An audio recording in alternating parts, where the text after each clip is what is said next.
Guys, I swear to God, if I'm not gonna be able to find anything to wear for spring, summer, if the level of inspiration is gonna be this low, I'm gonna end up like Bianca Censori at the Grammys. Like, I'm gonna end up fucking naked, just wearing a fucking coat on top and not giving a fuck. I'm a nostalgic person by nature, and in fashion, I get a lot inspired from the past as well. And I do think, by the way, my favorite quote ever is si stava meglio quando si stava peggio, which in English it would be something like everything was better when it was worse, if that makes sense. Like everything in the past was better, basically. And it really resonates with me and with the approach that I have to fashion as well. So today we're gonna be reflecting on that. By the way, grab your drink of choice. I have here green tea because I've been having too much coffee. You guys know I always like to drink black coffee when especially when I do the podcast, because it really gives me a pinch, that extra pinch. But yeah, I've been having a lot lately, especially today. So just some green tea here with me. Grab yours. Let me know what time is it, by the way, wherever you are right now. In Paris is 11 a.m. So I've been reflecting about this morning, and I wanted to like have a conversation with you guys. We've seen men's and couture, and now we are waiting for women's to start. There wasn't much happening during men's for me. I didn't find anything interesting. I didn't find anything I wanted to talk about, to be honest.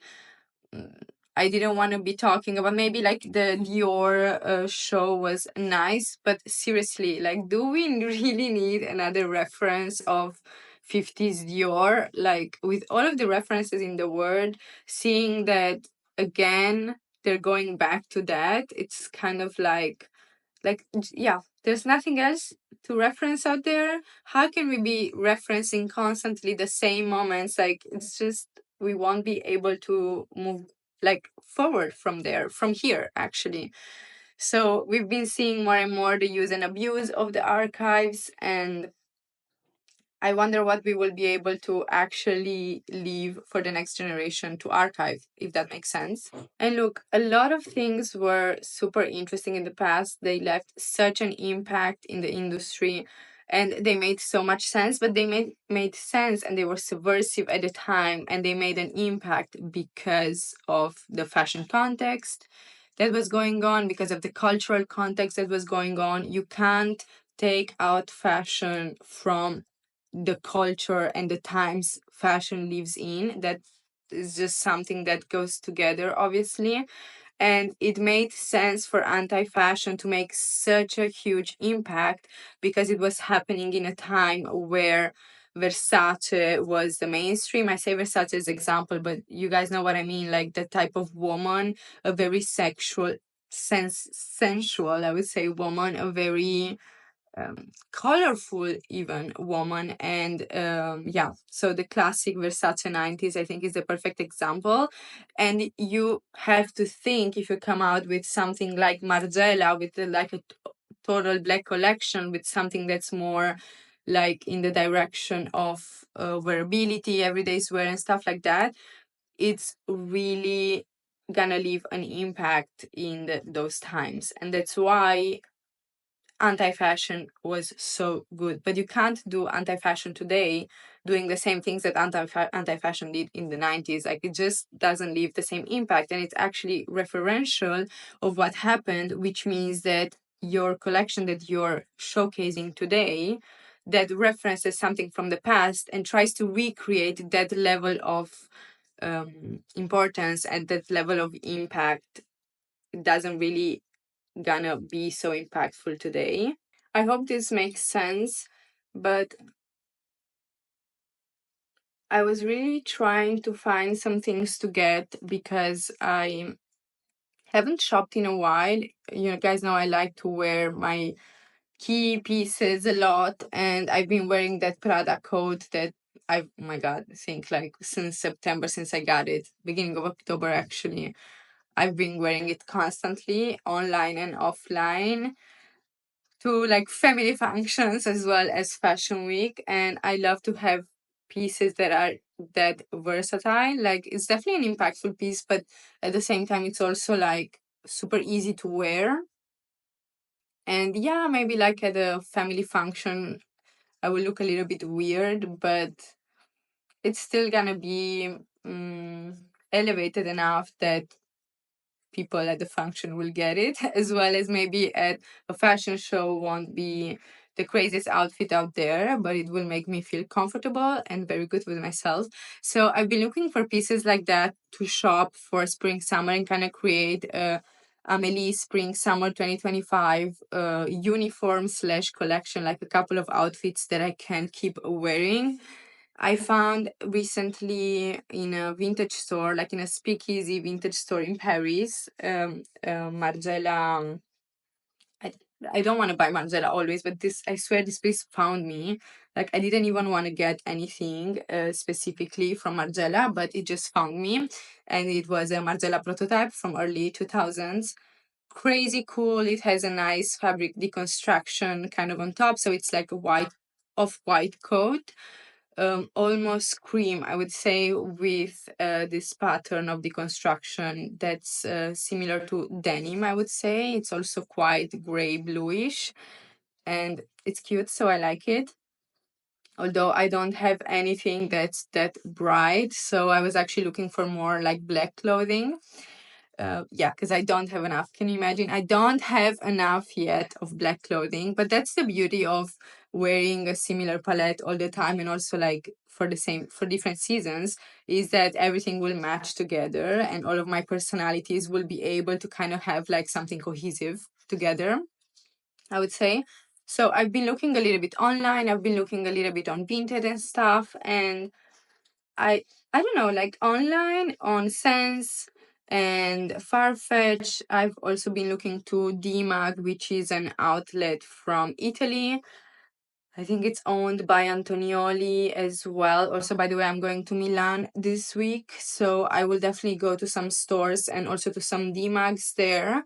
It's like an out luxury outlet where you'll find quite cool pieces. You'll find Rick Owens, you'll find Ande Millimeter, you'll find also Isemiake as well as Margiela and brands like that. So it's actually super cool, and you can also shop online. Maybe the online experience is not the best one, but it's there. I've been looking there as well, and yeah, I don't know. Lately, I feel quite uninspired. So, okay, I'm starting to like analyze some shows and look at like some runaway pieces and try to like see some interesting silhouettes. And I'm not able to find anything. Like, I'm not able to find anything that's like, I don't need something new, but I need something inspiring. And everything is just really seen and really proposed. Is this how you say it in English? Like proposed and reproposed in different way, not in the same way. Okay, I'm kind of like losing track now. Let me take a sip of my tea. Maybe I will get back together. I will pull myself back in the conversation. Anyways, long story short, I was not able to find anything inspiring, and I just like thought the phone is kind of like going down. I just thought of this, of like why everything looks the same. Everything is the same. Everything is thin. Everything, all silhouettes are all seen. The styling offers, the styling ideas are the same. So yeah, I've been uninspired. When that happens, I often go to like I go back to something very primordiale, I would say in Italian. Today my English is not coming together, but yeah, so I go back to books, magazines that I've bought in the past that really inspired me.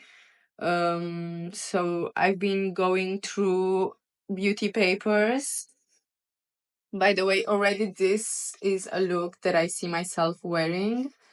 This like extremely large silhouette. It's something that I want to experiment with more silhouettes in 2025. Just because what else is there if not that?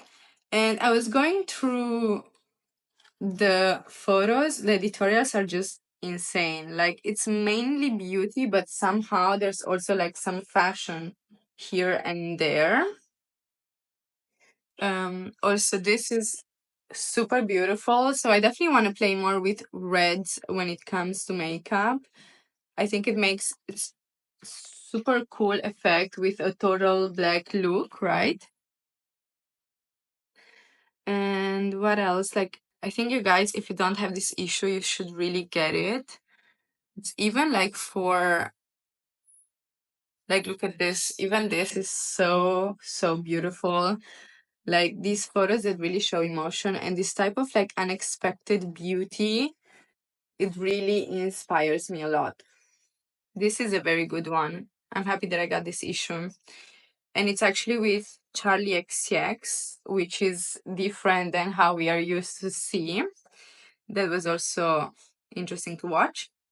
I think for designers, it's comfortable to look back. Also, because you know, if this is something that has sold in the past, it can definitely sell again. So it's a safe choice also in terms of sales. But at the same time, I feel like we are just stuck in this loop of recycled ideas where we look at the past so much and we don't know anymore what the future is gonna be. Like at this time, I really feel like there's no future in fashion, which is weird because we live in an era of like high technology, like in an era where the future is really here, like AI and stuff.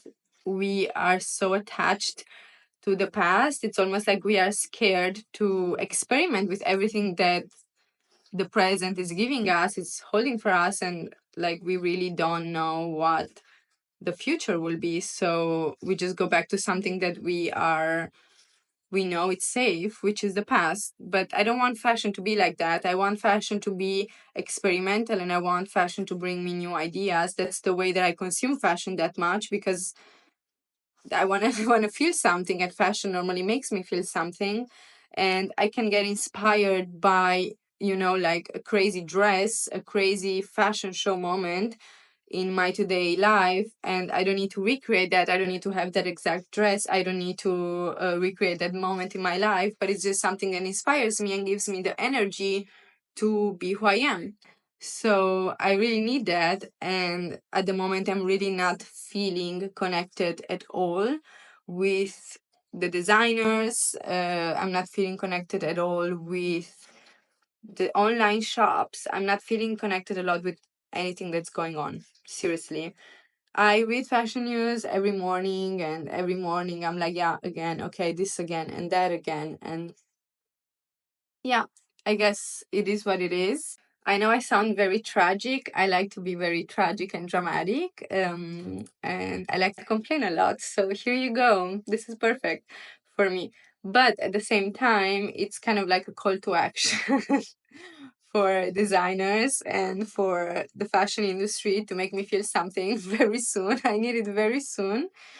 Um, and yeah. And the thing is that when something happens that has a meaning, in the case of Margella with the artisanal show, or in the case of maybe Coperni with that one spray dress that Bella wore and that whole performance during the show that was epic. When these things happen, we are so excited and we keep talking about this for talk about it for years, and it just shows how hungry we are for something happening right now in the industry. I don't know, it also might be that I started the year a little bit on a negative wave, I would say. Besides being sick, I also did this one casting in Berlin that I talked to you about last episode, if I remember well, and unfortunately I didn't get the job, and it was really nerve-wracking. And I normally don't do castings, it's not part of my job, I would say, but sometimes for some specific shows with bigger productions, apparently it happens. I've done before the casting for a car production that was actually very cool, and I won the casting. So this kind of like pushed me to go to this other casting, which unfortunately I didn't get. So I will literally never again gonna go to another casting ever. Like, I really do not know how models do it. Like, I'm serious. Like, how do you guys do it?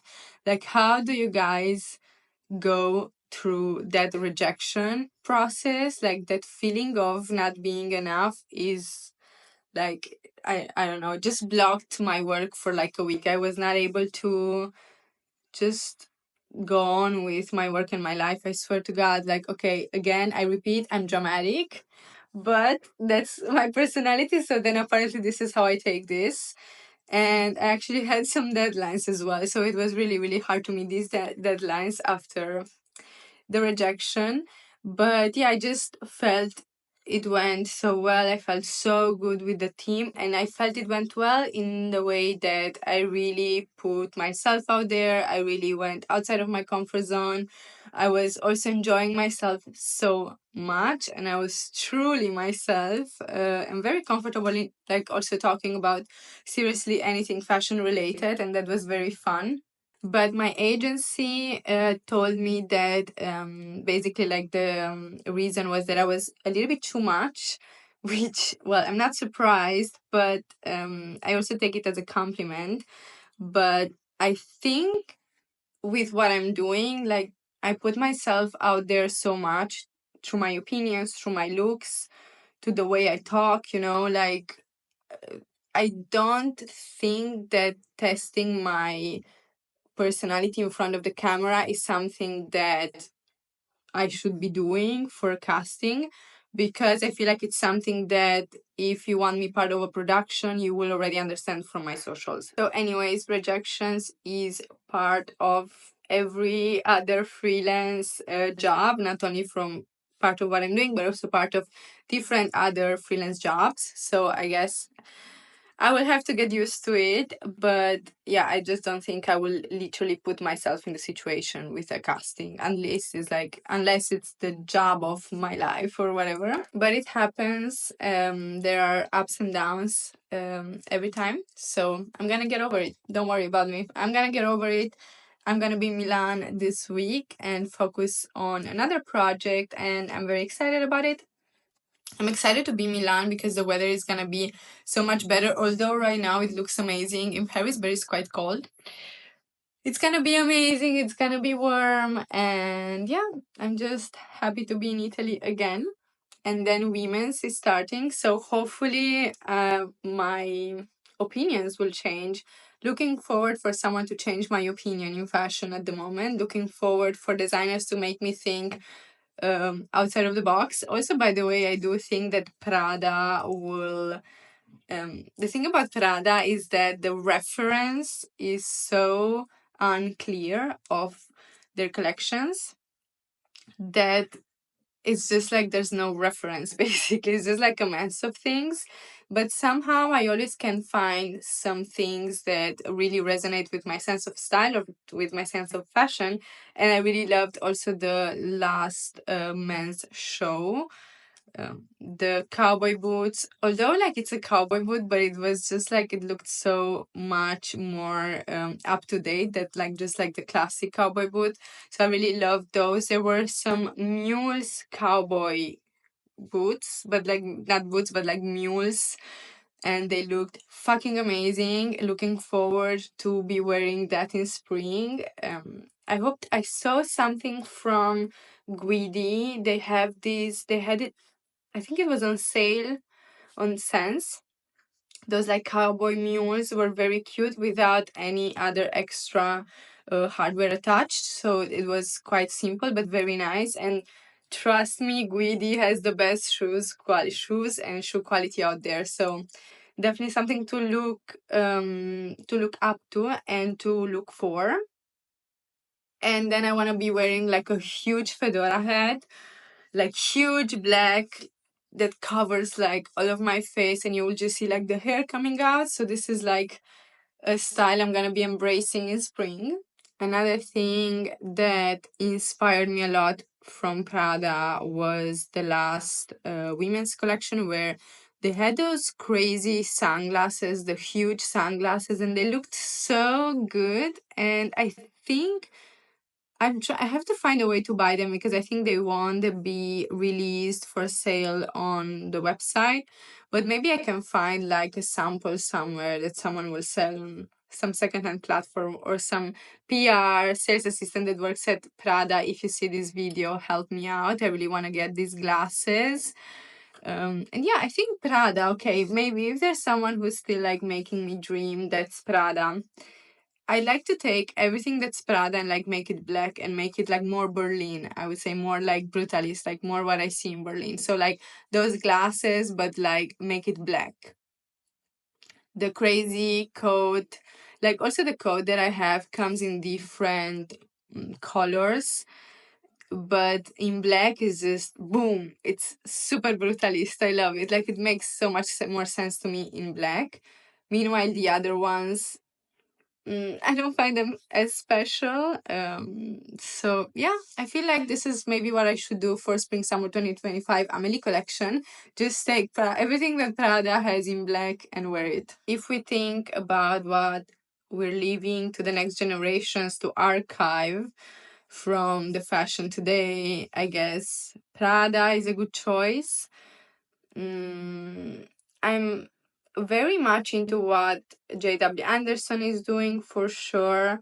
I love Alessandro Michele, although like he keeps, let's say, put the same aesthetic out there. So after a while, I don't find it as interesting anymore. Not because he has to always have something new, but it's literally the same like 4 ingredients over and over again.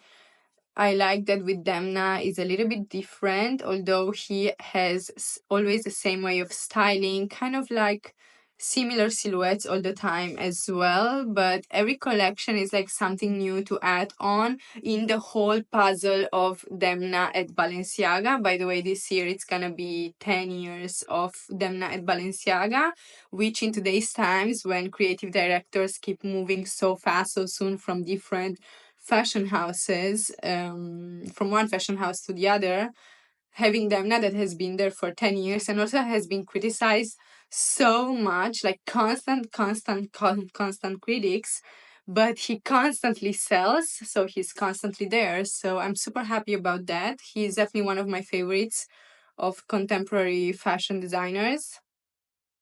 This is also the year I'm gonna invest more and more in Japanese designers because I think it's the one silhouette or the one cut that really fits my body type, that I don't need to always like bring what I'm buying to a tailor. Like this is so annoying also because I would like to not have to invest an extra cost on what I'm buying. I feel like so many fashion houses should actually just like have this in-house, but I asked at a store of a luxury house when I was buying some pants, and they said they're not doing that. So maybe if there are some, you guys let me know. But I feel like I'm always always have to add an extra cost to adapt the clothes to my body type. Meanwhile, with Japanese designers, it's so much easier for me to just fit. The pants fit quite good. The jackets are almost perfectly tailored to my body type, so I really like that. I think it's the time for me to finally invest more in some yoji and in some noir. I mean, the cover of my podcast is that one fucking noir dress that I did not get in Japan, and I still regret to this day. I almost weekly look for that one fucking dress to get.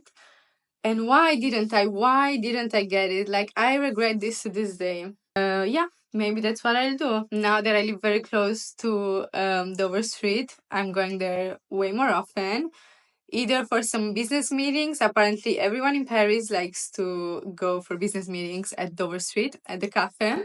And then it always happens that I take a walk and I see like the collection and the selection they have in the store.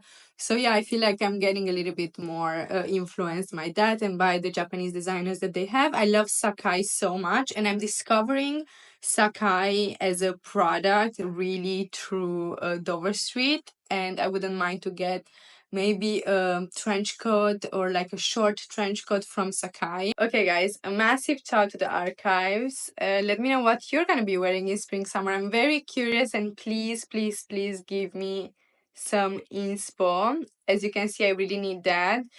And I hope it won't include any of the massive trends that everyone is mentioning online, like polka dots und so weiter, like a 90s minimalism. Like, we want something more. These things don't mean anything to me. So give me something more. I know you have it in you, and I need you. So do that.